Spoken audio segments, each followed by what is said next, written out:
Okay, now welcome to the second video in the approach to the ED patient. And a quick review, everything revolves around our patient, and this is the process we're going to use to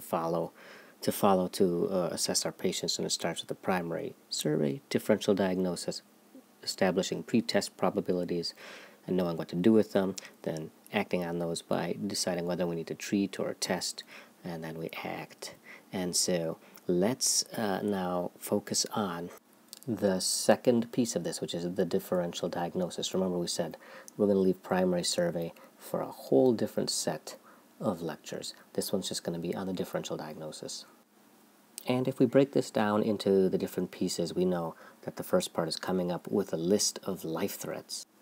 And then from that list, we come up with our illness scripts, which is just a fancy term for saying, how are we going to recognize a particular diagnosis? What are we going to look for on history and physical to recognize a diagnosis? And finally, we're going to use those illness scripts to guide our history and physical. So we can see that these are kind of sequential tasks, that one leads to the other. First, you need to come up with a life and limb threats list, then illness scripts come out of that, and then you can do your focused H&P from there. So this process is really just an illustration of deductive reasoning. We move from inductive reasoning to deductive reasoning with experience as we gain more experience.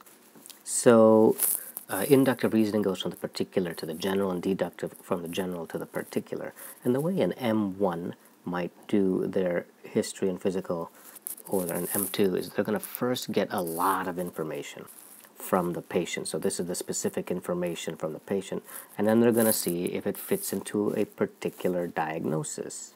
So what happens is you take a huge exhaustive history and physical, then you go back and sit down and see if it fits anything that you can think of. So this is obviously pretty time intensive, so we need to do a better way. So this is how an M4 might do the same history and physical using deductive reasoning. First, you're going to pick a diagnosis, and then you're going to go see if the patient fits this diagnosis. So you make a hypothesis, and then you test it. So the reason that this can work for us is because we have a specific set of diagnoses that we're worried about, namely the things that are going to kill them. So if we don't consider something, it's quite likely that we won't find it, because if it is not our hypothesis, we can't test it. As opposed to this system where you just get all the information that you can possibly get and then see if something fits. You're more likely to find some of those rarer zebra things. But here, we're emergency medicine. The fact that we're looking for life and limb threats, it gives us the luxury of being able to do it this way, which gives us the ability to have a focused history and physical. So how do you build a list for your differential diagnosis that includes the life and limb threats? Well, I would start with brainstorming with what you know already. I think it's always best to try and use your own knowledge to come up with that and test what you already knew, because then when you get to step 2, you can see the gaps in your knowledge that were there and then thereby fill them in. And so another tool that we have for you is the cdemcurriculum.org website. There's a section there called The Approach To. So if you go to that website, cdemcurriculum.org, you'll come to this page, and one of the things you'll see here is this menu bar across the top, and in the menu bar is this Approach To section, and in here are a bunch of diagnoses, presenting complaints that you will probably see during your rotation. So let's just take one, headache, and look in there. And then at the bottom of the page you can see there's a differential diagnosis list, and this author split it up into 2. These are some common ones and also some emergent etiologies. So these are probably the life and limb threats. So here are some of the things that you want to consider, like subarachnoid hemorrhage, epidural, subdural hemorrhage, intracranial hemorrhage, stroke, etc. And you can go down this list. So this is one good way to build a differential diagnosis. There are also books that give lists of differentials. So if you look into our specialties textbooks, such as Tintinelli's Emergency Medicine or Rosen's, or even pocket guides, here's one that I found from EMRA. If you're thinking of going into emergency medicine, it's worth joining the Emergency Medicine Residents Association.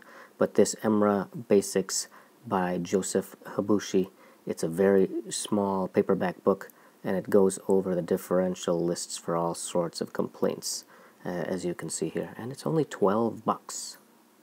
Now, I'm not advocating that you buy any particular book because we're giving you everything for free on this website, but those, I'm just letting you know they're there.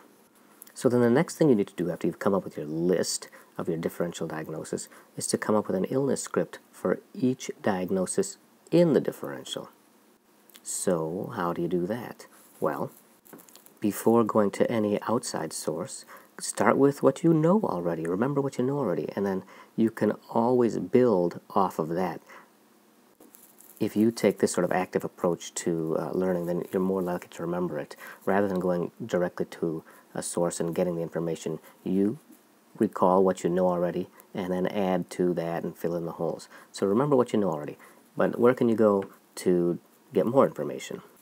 Well, also on that webpage, the cdmcurriculum.org, there was a section called Specific Diseases.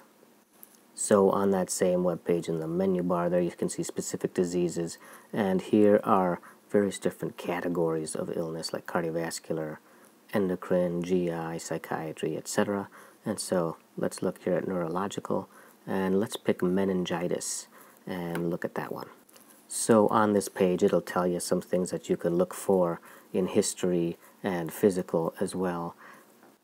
And it even tells you how good some of these things are. So you can see here that it says, however, that these studies show that neck stiffness may only be present in 30% of patients. And also on this page further down, you can see a section called How Do I Make the Diagnosis? And it talks about history and physical as well here, as well as some testing things, which we'll get to later. So the specific diseases section of CDM curriculum might give you some information to help you create an illness script. And of course, you can always look in textbooks and handbooks like that one that I showed you earlier.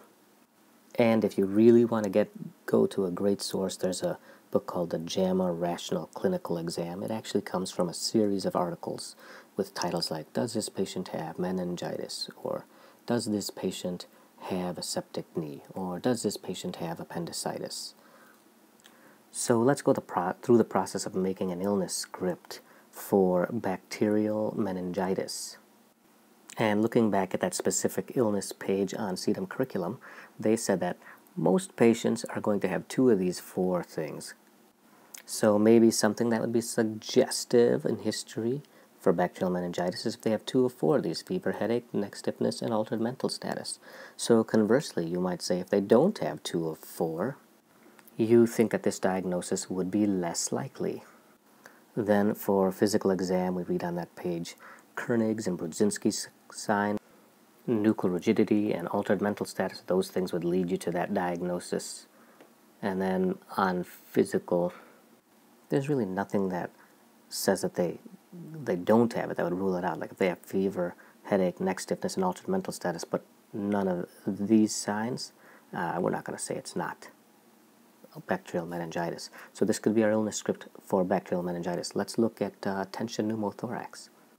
On history, they may have had some trauma. They are probably short of breath. And on physical exam, we know that there's a pathognomic triad of JVD, tracheal deviation, and decreased breath sounds on one side. They're probably also hypotensive. And for stroke, you might look for neurologic deficits, and if they don't have one, you're less likely to think of it. Something that might confirm it some more is if they have a neurodeficit, especially if it's in a pattern of vascular anatomy, like in the middle meningeal middle cerebral, anterior cerebral, posterior, or maybe they have something that's more lacunar. And maybe something that would speak against it is if they have something that is more consistent with Bell's palsy on physical, like they have facial droop, but they have no sensory deficits, and they're not able to furrow their forehead when you get them to do it, so they're signifying a peripheral lesion. So that might make you think against stroke. And the final thing that the differential diagnosis lets you do is perform a focused history and physical. So how do you do that? Armed with your various illness scripts for your different diagnoses, you already know what you want to ask on your history. You want to ask all of these questions. So you know ahead of time what you want to ask. So you don't have to spend 2 hours in the room. It should only take you several minutes to ask all of these questions. And then on physical exam, you know what you're looking for as well. So these are all the things that you want to look for on your physical exam. Knowing what you're going to look for before you go into the room, that's what allows you to have a focused history and physical. You know what you're looking for before you go into the room because you've made that differential list, right? And so you have your hypothesis. So when you go in the room, you just have to look for it. You just have to test it. So that when we are making our differential diagnosis, we know that involves 3 parts, right? First, we make a list of our life and limb threats. Then we try to figure out how are we going to recognize those diagnoses on history and physical. And then we're going to use those illness scripts to perform a focused history and physical. And we went over several tools to help you with all of that. If you have any questions, please put them in the comments below or just ask me. All right, next we'll go over pretest probabilities. Adios.